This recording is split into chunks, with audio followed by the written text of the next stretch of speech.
I was at a restaurant last week with my wife, and we sat down at the table.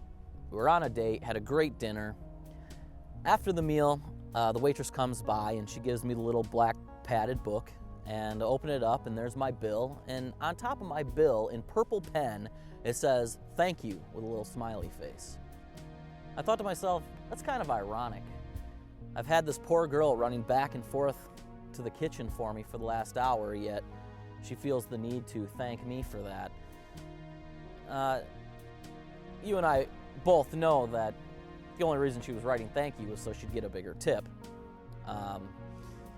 But it got me thinking about how sometimes I think the words thank you have lost their meaning, or the words thank you just aren't big enough sometimes. The last time you saw me up here, other than announcement guys, was last Christmas when I had just found out that I was diagnosed with melanoma cancer. At that point, when I spoke on the screen, I was really freaked out. I had just found out and I had no idea what the future was going to hold. I didn't know what kind of treatment I would be receiving. I didn't know anything. Everything was up in the air, and I was just honestly really freaked out. But I just wanted to give you a quick little update. I was accepted into the government vaccination program. The trial was 9 months, and every 3 weeks I had to fly to Washington, D.C. and get a vaccine. I also had to go through multiple tests. A number of times I had to have a procedure done called apheresis, where they would actually drain my blood out of my body and gather 15% of my white blood cells and then put it back in me, which is kind of a crazy process, on top of MRIs and CAT scans and CTs and all kinds of weird stuff. It has definitely been a physical and emotional roller coaster.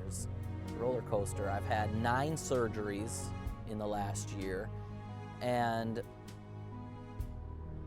there has been so many people who have stepped up in my life, whether it's you in the church praying for me, my friends coming over and helping me with things that I couldn't do on my own.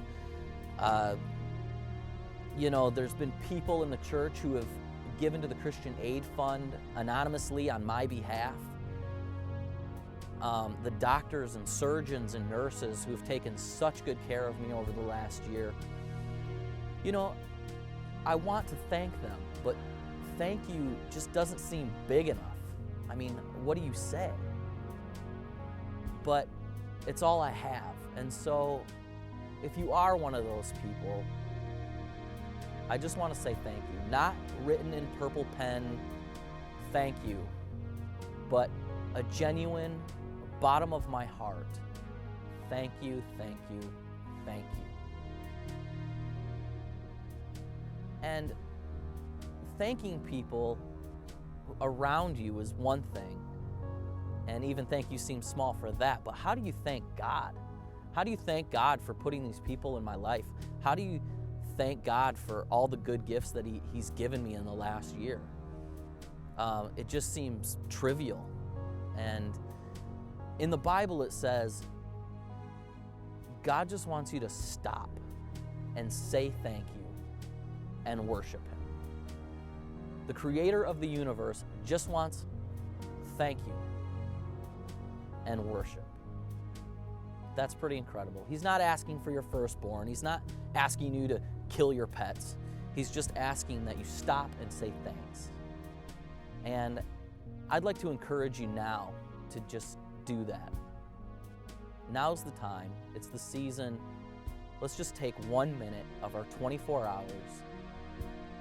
Think back and remember about our family, our friends, all the good times in the last year, and maybe all the times that were horrible this last year, but thank God for the lessons that we learned coming out of them and the wisdom we gained.